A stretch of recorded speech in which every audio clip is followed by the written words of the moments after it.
దక్షిణ కాశీ వేములవాడ రాజన్న ఆలయంను అపవిత్రం చేసిన శివలింగం ఏదైతే హిందువుల ఆరాధ్య దైవమైన శివలింగం పైన మూత్ర విసర్జన చేసిన సయ్యద్ ఏదైతే ఉందో హజరత్ బాబా ఒక దర్గా ఏదైతే కట్టడం ఉందో అక్రమ కట్టడం ఉందో హిందువుల మనోభావాలు దెబ్బతీసిన ఒక సమాధిని వెంటనే తొలగించాలి.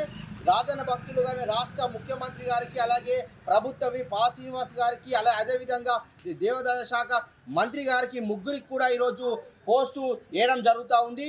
మేము ముఖ్యంగా డిమాండ్ చేస్తూ ఉన్నాం, హిందువుల ఆరాధ్య దైవమైన శివలింగం పైన అపవిత్రం చేసిన ఆ యొక్క ఏదైతే సమాధి ఉందో ఆ దర్గా ఏదైతే హజరత్ దర్గా ఏదైతే ఉందో సమాధి ఉందో ఆ సమాధిని వెంటనే తొలగించాలని రాజన్న భక్తులను డిమాండ్ చేస్తూ ఉన్నాం. ఈరోజు రాజ్యాంగ ప్రకారం కూడా చూసుకుంటూ ఉంటే ఎక్కడ కూడా అన్య మతస్థుల కట్టడాలు చిహ్నాలు ఉండదు కూడా స్పష్టంగా ఉంది. అదేవిధంగా ఆగమ శాస్త్రం ప్రకారం కూడా ఎక్కడ కూడా ఇతర మతస్థులై సంబంధించిన కట్టడాలు ఉండద్దని స్పష్టంగా ఉంది.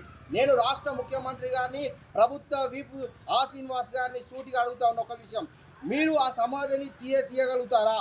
హిందువుల మనోభావాలు దెబ్బతీసిన ఒక సమాధి కట్టడం ఏతుందో తొలగిస్తారా లేక వారికి మద్దతుగా ఉంటారో ఈ రెండు విషయాల స్పష్టతంగా మీరు రాష్ట్ర దేశవ్యాప్తంగా ఉన్న రాజన్న భక్తులను తెలియజేసి మీకు చేయాలని ఈ సందర్భంగా తెలియజేస్తా ఉన్నాం.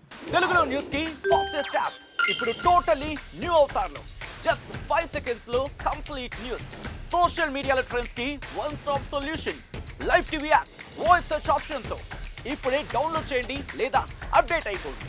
యాప్ లింక్ డిస్క్రిప్షన్ లో ఉంది.